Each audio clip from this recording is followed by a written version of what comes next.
A powerful millionaire meets a janitor's daughter who silently outplays the best chess minds before she turns 9, sparking a fierce struggle for her future that no one expects. And what unfolds next will leave you speechless as their lives spiral into a battle of love, genius, and destiny you won't want to miss. Ooh. Dear friend, what you're about to experience is not just a story. It's a deeply human journey about lost resilience and the quiet, unexpected ways love finds us when we need it most. If this is your first time here, I invite you to drop a comment and tell us where you're watching from. We love hearing your voice. And if you're someone who believes in second chances, in the hidden strength of ordinary people, and in stories that stay with you, long after they end, consider subscribing and tapping the bell icon. We share moments that matter. Thank you for being part of this one. Now let's begin. Have you ever wondered how a single moment, an ordinary morning, could completely change the course of 2 lives? Picture this: a stormy dawn in Seattle. Icy rain tapping the towering windows of Stanton & Bell, one of the city's most powerful law firms. The office was empty, silent, except for the faint hum of cleaning equipment. Samantha Monroe, exhausted after working her 3rd night shift this week, wiped the marble floors with a quiet determination only single mothers know. She glanced at the time, 5:17 a.m. Knowing her daughter Eliza was curled up on a chair nearby, drawing shapes to pass the hours until they could catch the first bus home. Gabriel Stanton, the 38-year-old millionaire attorney known for dismantling his opponents with surgical precision, wasn't supposed to be there that early. Yet a restless night had driven him from his penthouse to the office. As he stepped into the corridor, he saw something that stopped him cold: a little girl with tangled hair and wide eyes, sitting across from his antique chess set, her small fingers hovering over the pieces as if they were precious jewels. He paused, studying her, his heart pounding with an inexplicable sense of recognition. "What are you doing?" Gabriel's voice sliced through the silence, sharp but not unkind. Samantha gasped, nearly dropping her mop.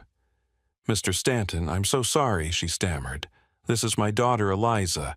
I had no choice but to bring her with me tonight. We'll leave right now." But Eliza didn't move. Her eyes remained locked on the board, her hand trembling just above a black rook. Then she spoke with a quiet certainty that belied her age. "Your rook is unprotected. If the white bishop moves to c4, you'll lose your rook in 3 moves." The room fell into a stunned hush. Gabriel stepped forward, looking from the board to the child. His late grandfather's old chess set had been arranged the night before, a position he'd left mid-analysis. Eliza had read the danger instantly, a danger that had taken him days to even suspect. He knelt down, meeting her gaze. "Who taught you to see the board like that?" he asked softly. Eliza shrugged. "I don't know, it just makes sense."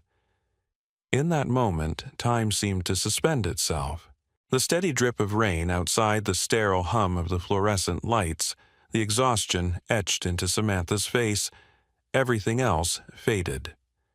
Gabriel saw something familiar in Eliza's eyes, a restless, brilliant energy he recognized from his own childhood before the pressures of expectations and success dulled his wonder. But this was different. He realized he was staring at something so rare it made his chest ache, a raw, unshaped genius, hidden in the quietest corners of the world. Samantha stepped forward, voice shaking. "Mr. Stanton, please. She doesn't mean any harm. We'll leave right now." But Gabriel raised a hand, silencing her gently. "Would you play with me, Eliza?" he asked, his voice careful, almost reverent. Eliza hesitated, eyes darting to her mother for permission. Samantha's eyes filled with fear and pride all at once. "If she wants to," she whispered. They sat opposite each other at the chessboard, the storm still pounding the glass around them. Gabriel opened with a cautious move, but within minutes he found himself forced onto the defensive. The game unfolded in breathless silence. Every piece Eliza moved revealing a level of intuition that left Gabriel shaken. At one point he looked up to find her eyes studying him, not the board, as if reading his very thoughts. The final move came like a whisper of destiny. Eliza moved her knight with a subtle grace that boxed in Gabriel's king completely. Checkmate. She sat back, eyes wide with disbelief, as if she herself couldn't believe what she'd just done. Gabriel exhaled, staring at the board in stunned silence. His heart thundered in his chest. How was it possible he was a chess enthusiast since childhood, trained by the best coaches his father's money could buy? Yet here he was defeated by an 8-year-old who had never owned a chess set. Samantha rushed forward, afraid she'd overstepped by allowing this game to happen. "I'm sorry, Mr. Stanton," she began, but he interrupted, voice thick with awe. "Don't apologize," he said, eyes never leaving Eliza's. "Your daughter has a gift." The moment cracked something open in the three of them for Gabriel, the hardened shell of cynicism he'd built over years in the courtroom. For Samantha, the walls of worry she'd carried since Eliza was born. And for Eliza, the belief that maybe, just maybe, her strange way of seeing the world wasn't something to hide, but something to celebrate. What makes a child genius? It's not just raw ability, but also a moment when someone sees them, truly sees them, and dares to believe in their potential. Too many bright children go unnoticed, their gifts left dormant because adults are too busy, too tired, too skeptical. For those of us who've lived long enough to see missed opportunities, it's a reminder sometimes the greatest thing we can offer the next generation is the chance to shine. As the first rays of morning light broke through storm clouds over Seattle, Gabriel rose, extending his hand to Samantha. "I'd like to help Eliza learn more, if you'll let me." Samantha stared at him, tears welling caught between disbelief and desperate hope. And so, an unexpected meeting on a stormy morning set 3 lives on a collision course neither could have imagined. But could their fragile alliance survive the pressures of fame, family, and the unforgiving world of competitive chess? That's what we'll explore in the next chapter of this extraordinary journey. A week had passed since that stormy morning, but Gabriel Stanton couldn't shake the memory of Eliza Monroe's eyes lighting up as she executed her final checkmate. He found himself distracted during depositions, drifting during negotiations, replaying that quiet intensity on the chessboard. Yet, as he stared out his office window onto the gray Seattle skyline, doubts began gnawing at him. He was a man whose every decision was measured, whose every word could sway juries or close multi-million-dollar deals. Was he being foolish? Was it truly his place to step into this child's life? Or was he chasing redemption for his own childhood, long buried under his father's expectations? Each morning, Gabriel passed Samantha and Eliza, cleaning the building's lower floors before dawn. Eliza no longer looked up as if embarrassed by their brief connection. Samantha avoided his eyes entirely, her protective instincts building a quiet fortress around her daughter. Finally, one morning, Gabriel gathered his courage. He walked into the lobby, the polished marble reflecting his uncertainty. "Samantha," he called gently. She froze, the handle of her cleaning cart clutched tightly. "Please," he continued, voice softer than he'd used in years. "I meant what I said. I want to help Eliza." They sat at a small cafe around the corner, the first time Samantha had ever been invited somewhere as an equal in this world of polished shoes and expensive suits. She spoke haltingly, explaining how Eliza had taught herself patterns since she was 4, seeing shapes in the cracks of their apartment walls or tracing lines between the stars outside their window. Samantha confessed her terror that her daughter's strange brilliance would lead to ridicule instead of opportunity. She had no money for lessons, no idea where to begin. Gabriel listened quietly. Memories of his own childhood filling his mind, the harsh voice of his father drilling him in tactics, the cold practice rooms, the joyless tournaments. He vowed Eliza would never face the same. He proposed something radical 2 evenings a week in his office, teaching Eliza the foundations of chess, with one simple rule: if she ever stopped enjoying the game, they would stop immediately. Samantha hesitated, eyes brimming with worry. "She's just a child," she whispered. "I can't let you turn her into something she's not." Gabriel reached across the table, his hand resting atop hers. "Then we won't," he promised. "This is about letting her mind breathe, not forcing it into a mold." They began their lessons the following Tuesday. The first time Eliza stepped into Gabriel's sleek corner office as his guest, not a bystander, she ran her small fingers along the polished chess pieces reverently.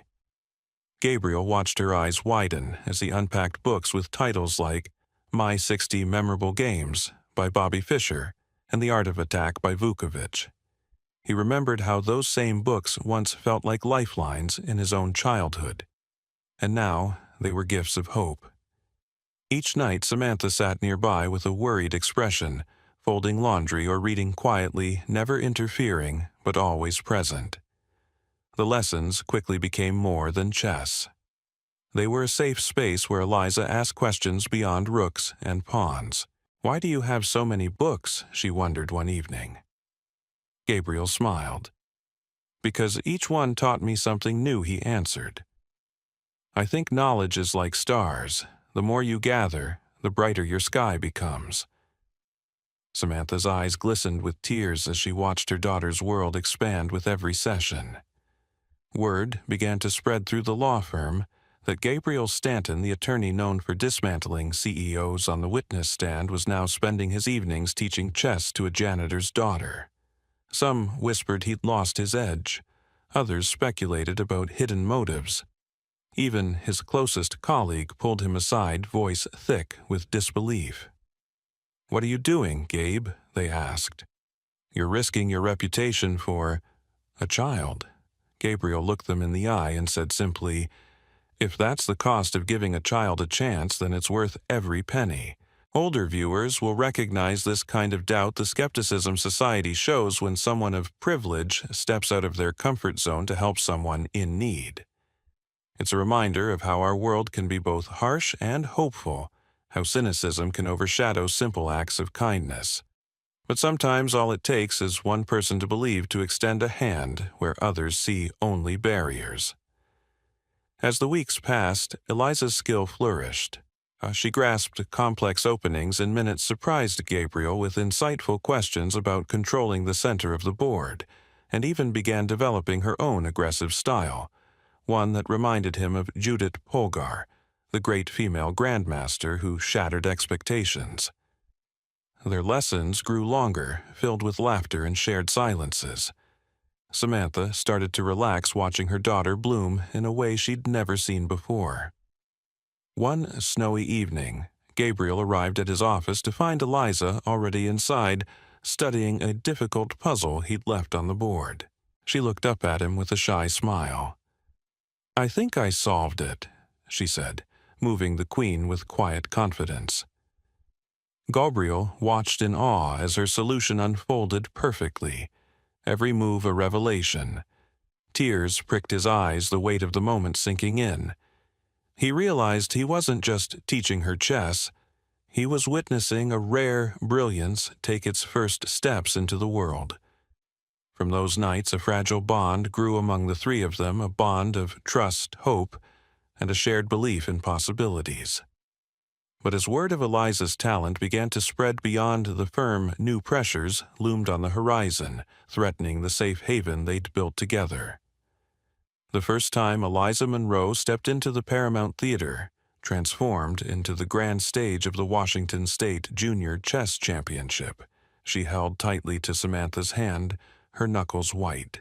The chandeliers sparkled overhead like distant stars, illuminating row upon row of tables where children in pressed shirts and nervous parents prepared for a day of battle. It was a world Samantha had never imagined for her daughter, a world of sharp minds and sharper competition. Gabriel Stanton waited for them near the registration desk, his usually composed expression softened by the sight of Eliza's wide eyes. He knelt to her level, straightening the strap on her backpack. "Remember, this isn't about winning," he whispered. "It's about discovering how strong you already are." Samantha watched heart twisting as her daughter nodded gravely. She'd never seen Eliza look so small yet, so determined. The first round felt almost easy. Eliza faced a 7-year-old boy who played quickly, slamming his pieces with bravado. But he fell for a simple fork, and Eliza captured his queen within 10 moves. She smiled shyly at Gabriel when it ended, as though surprised by her own ability. But as the tournament progressed, the competition grew fiercer. The Paramount Theater, with its velvet seats and echoing halls, turned into an arena of tension, each match a test of patience and courage. In the third round, Eliza faced Oliver Chen, a 10-year-old prodigy with a national ranking and a sponsor's logo stitched onto his blazer. His father stood behind him like a silent sentinel, arms crossed, eyes sharp. As the game began, Oliver played an aggressive Sicilian defense pieces flying across the board with practiced speed. Eliza took her time, her eyes flicking back and forth, calculating. But the pressure weighed on her, each move stretching longer, each decision harder. Sweat gathered at her temples. From the sidelines, Samantha felt powerless hands clenching the program until it crumpled. Gabriel stood beside her, whispering analysis under his breath. "She sees it," he murmured. "She just has to trust herself." But then, Eliza hesitated on a critical move, her fingers hovering over the knight.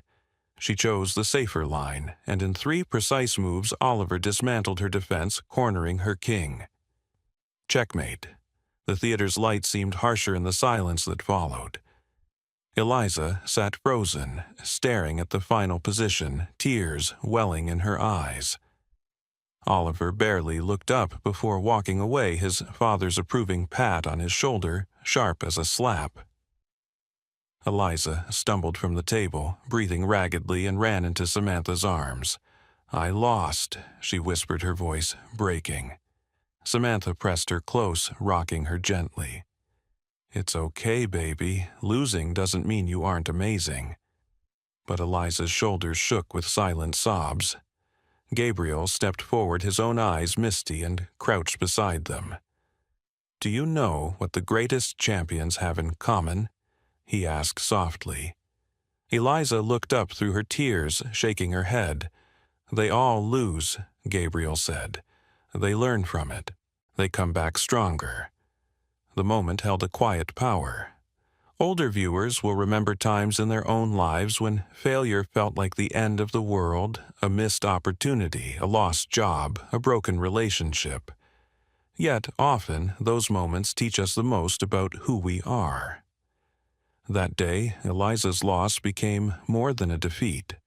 It was the forge in which her resilience was tempered. Between rounds, Eliza sat alone in a corner, knees pulled to her chest, replaying the game in her mind. Samantha watched helplessly until Gabriel joined her, setting up a travel chess set on the floor beside Eliza. He began moving pieces without a word, showing the exact position where she'd hesitated. She sniffed, watching intently. "What should I have done?" she asked quietly. Gabriel moved the knight boldly, eyes meeting hers. "You trust yourself. You play your move, not what you think your opponent wants you to play." As the final round approached, Eliza found herself seated once again, under the theater's grand lights, this time facing a girl 2 years older who had swept every game so far. Samantha's heart pounded in her ears, every fiber of her being praying her daughter wouldn't crumble.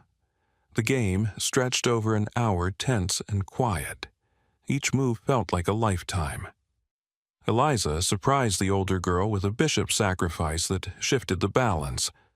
The crowd of parents began to gather, drawn by the fierce determination radiating from the small girl at board 12. At a critical moment, the older girl pressed the clock too quickly, overlooking a hidden threat. Eliza's hand shot out, placing her rook in a perfect position that forced an unavoidable checkmate 4 moves later. Gasps rippled through the audience. The judge raised Eliza's hand gently. She had won her final match. Samantha cried openly as Gabriel hugged them both, the weight of the day settling in. A reporter snapped their photo, capturing the raw joy and exhaustion on their faces. That night, as they sat in a modest diner celebrating with hot chocolate and pancakes, Eliza asked the question that made both adults pause. "Why did I feel like I had to win so badly?" Gabriel took a deep breath, reaching for her small hand. "Because you care. And because when you care, it hurts more. But that's also what makes you great." The lesson for anyone watching is simple, yet profound. Real strength isn't in never falling, but in standing up each time you do.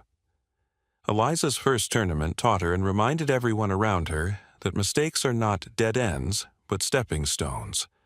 But even as they basked in the glow of her victory, none of them knew the storm gathering beyond the diner's warm lights. Their world was about to grow far more complicated, and no one could predict the battles ahead. The weeks after Eliza Monroe's first tournament were filled with a quiet, growing hope. Gabriel Stanton arranged new training sessions, introducing her to more advanced tactics, while Samantha watched with wary gratitude.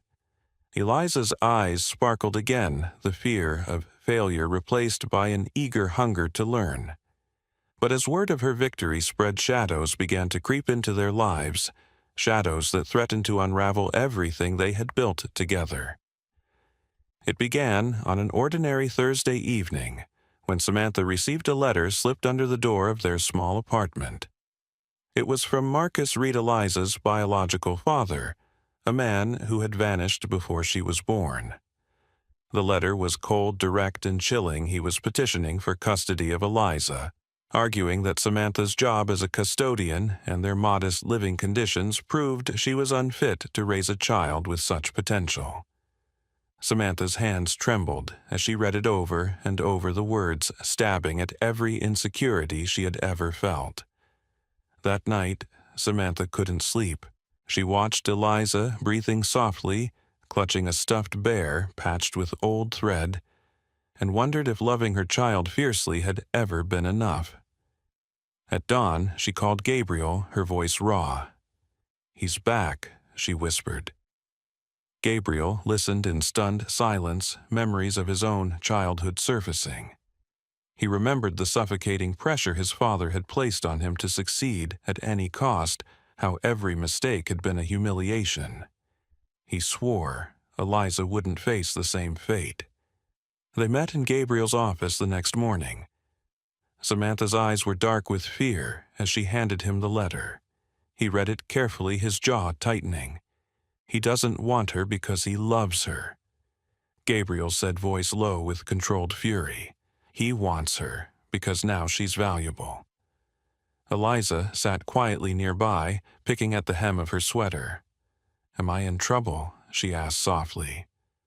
Samantha sank to her knees beside her, tears spilling. "No, baby. None of this is your fault. Older viewers understand the painful truth. Here, sometimes family doesn't return out of love but out of opportunity. This reality stings even more when it involves a child caught in the middle. It's a reminder of how vulnerable children can be, how easily they become pawns in battles they can't understand." Determined not to let Marcus rip apart what they'd started, Gabriel assembled a legal team using every resource he had. But as preparations for the custody hearing progressed, the pressure began to seep into Eliza's world. During lessons, her once confident moves grew hesitant. She forgot lines she'd memorized weeks before, her brow furrowing with frustration. One evening, she broke down mid-game, knocking over pieces as tears streamed down her cheeks.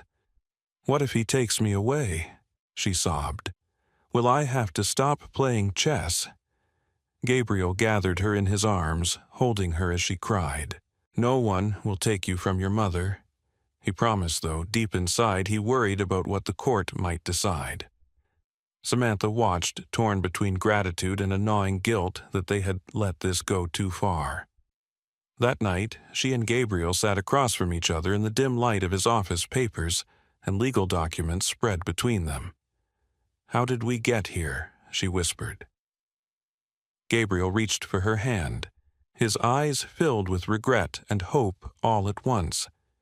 "Because we dared to believe in something better." The custody hearing at King County Family Court was a day Samantha would never forget. The courtroom felt colder than the Seattle rain outside. Marcus sat smirking in his suit, his lawyer painting a picture of a neglected child who deserved more. Samantha's heart shattered with each accusation. When Eliza was called to speak, she looked impossibly small at the witness stand, feet dangling above the floor. Her voice trembled as she described the night she spent cleaning offices with her mother, how chess made her feel like she could do anything, how Gabriel helped her see possibilities instead of limits. There wasn't a dry eye among the spectators when Eliza whispered, "I don't want to leave my mom. She's my home." Even the judge looked away for a moment, composing herself before continuing the proceedings. It was a powerful example of a child's simple truth cutting through adult complications.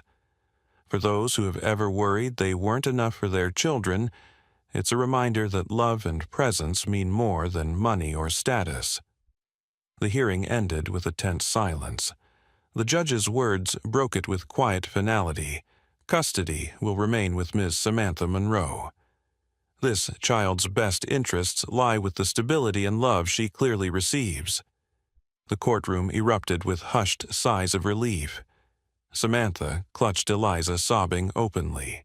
Gabriel stood behind them, his hands shaking as he exhaled a breath he felt he'd been holding for weeks.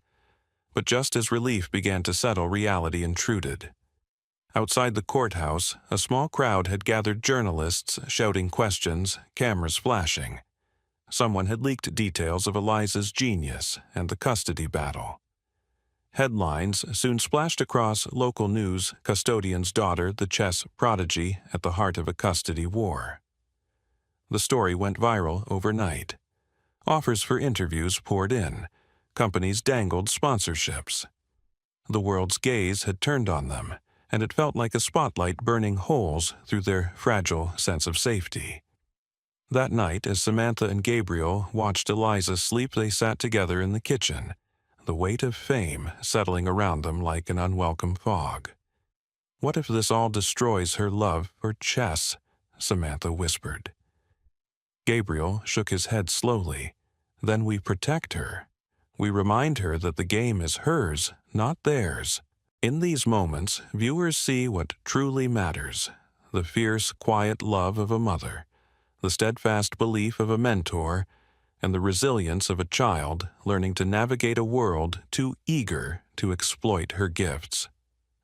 But as attention grew, so did opportunities and dangers, and they all wondered how long they could keep Eliza's joy safe from the storm.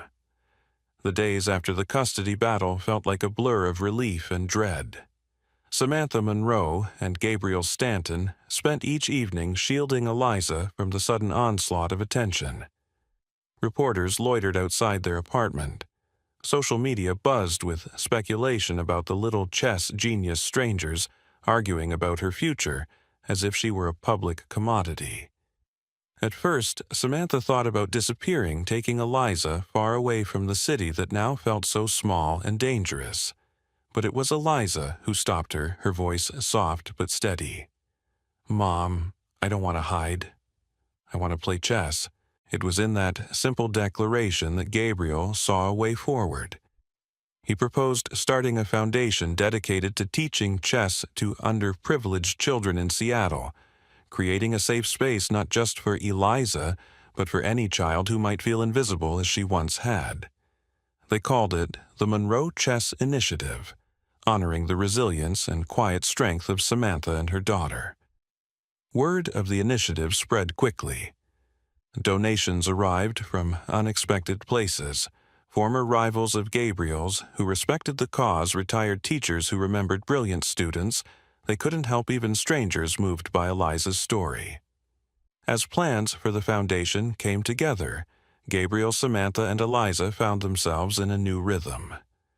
Early mornings were spent together over pancakes, afternoons in Gabriel's office, analyzing famous Grandmaster games. In the evenings, they took long walks through quiet Seattle streets, finding peace in moments that felt like family. For the first time in years, Samantha stopped worrying about whether she was enough. Gabriel's presence had become steady, comforting, and undeniably warm. The first event of the Monroe Chess Initiative took place on a rainy Saturday morning at a community center in South Seattle. Gabriel had rented the entire hall, filling it with dozens of chess sets and rows of chairs for curious children and their parents. Eliza, wearing a simple yellow dress, stood at the front of the room beside a giant demonstration board. Her hands shook at first as dozens of eyes turned to her. But when she looked at Samantha, who gave her a nod of quiet encouragement, she took a deep breath and began to teach. She started with the basics, how pawns moved, why the center of the board mattered, and then launched into a vivid retelling of one of her favorite games by Judith Polgar.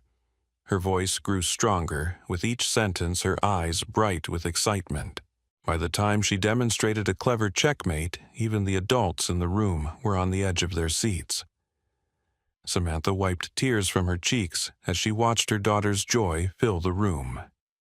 Older viewers will remember moments when they felt they were finally doing what they were born to do. For Eliza, this was it, not just playing chess, but sharing her love for it, giving other children the same spark she had discovered in herself. As more children gathered around her, asking questions and trying out moves, the promise of a brighter future felt real for the first time. One quiet evening weeks later, as Samantha tucked Eliza into bed, Eliza turned to her mother with a sleepy smile. "Mom, do you think I could be a grandmaster someday?" Samantha smoothed her daughter's hair heart, swelling with pride. "With your heart and mind, you can be anything you want, sweetheart." The words felt truer than ever, echoing with a certainty she once thought impossible. Downstairs, Gabriel waited with 2 mugs of tea. He handed one to Samantha, their fingers brushing in a way that made her pulse quicken. They sat side by side on the couch, the soft hum of the city drifting in through the window. "You know," Gabriel began, his voice low, "this isn't just Eliza's journey anymore. It's ours too." Samantha looked at him. Really looked, seeing the man who had stood by them in every storm. "I know," she whispered, her voice trembling with emotion. He reached for her hand, holding it tightly, and in that simple gesture a new chapter began. In those quiet moments a powerful lesson emerged. The most extraordinary successes are rarely achieved alone. They're born from unwavering love, relentless belief, and the courage to stand up when the world tries to knock you down. The Monroe Chess Initiative went on to give countless children the chance to find their own paths, their own passions. And at the heart of it all stood a little girl who once saw patterns no one else could, a mother who refused to give up, and a man who learned that redemption sometimes looks like a second chance at family. As Gabriel, Samantha, and Eliza stepped onto the stage of the first Monroe Open Chess Tournament, months later, the cheers of children and parents alike filled the air. Under the bright lights, Eliza smiled wider than ever before, unafraid of the world watching. Together, they had turned the shadows of the past into the light of a new beginning, a reminder to all of us that it's never too late to believe in something beautiful. From the cold, stormy morning when Eliza Monroe first met Gabriel Stanton in the quiet halls of a Seattle law firm, to the triumphant day she stood teaching other children about the magic of chess, this story has been a testament to the power of seeing potential where others see nothing. It began with a millionaire attorney, haunted by the ghosts of his childhood, a single mother fighting to give her daughter a chance, and a little girl who could see patterns on a chessboard like no one else. Their lives collided by sheer chance, but what followed was anything but accidental.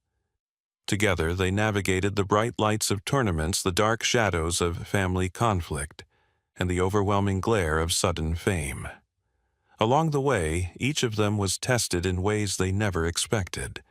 Samantha had to face the possibility of losing her daughter to a man who didn't deserve her. Gabriel had to confront his own fear of repeating the harshness of his upbringing. And Eliza, barely 9 years old, had to carry the weight of expectations far beyond her years. But in every heartbreaking moment of doubt and every shining moment of victory, they found themselves growing stronger. Samantha discovered that being a good mother wasn't about having the perfect life to offer her child, but about standing by her side with love and courage. Gabriel learned that real mentorship comes not from molding someone into your image, but from giving them the freedom to become their true self. And Eliza showed everyone that even the smallest voices can carry wisdom and brilliance beyond their size. As the Monroe Chess Initiative bloomed, bringing chess to children who had never dreamed they'd sit at a tournament table, it became clear this story wasn't just about a prodigy. It was about creating a space where every child, no matter their background, could find confidence, community, and purpose. It was about hope, resilience, and the quiet power of believing in each other. Through every match won and lost, every tear shed and laugh shared, Samantha, Gabriel, and Eliza proved that family is built not by blood alone, but by choice, by sacrifice, and by the simple, extraordinary act of standing together. From this remarkable journey, we learn a profound moral lesson. True greatness isn't measured by trophies or titles, but by the love we give and the compassion we show. Patience and kindness are not signs of weakness, but of immense strength. In our own lives, we can carry this lesson by remembering to look beyond appearances, to offer second chances, and to nurture the sparks of talent in others, especially in those whom society overlooks. When we choose empathy over judgment, support over indifference, we create a world where extraordinary stories like Eliza's aren't the exception but the rule. If this story has touched your heart, please consider subscribing to our channel. Your support helps us continue to share inspiring stories like this one, bringing hope, joy, and meaningful lessons to more people. Thank you so much for watching, and we can't wait to see you again with our next heartwarming tale.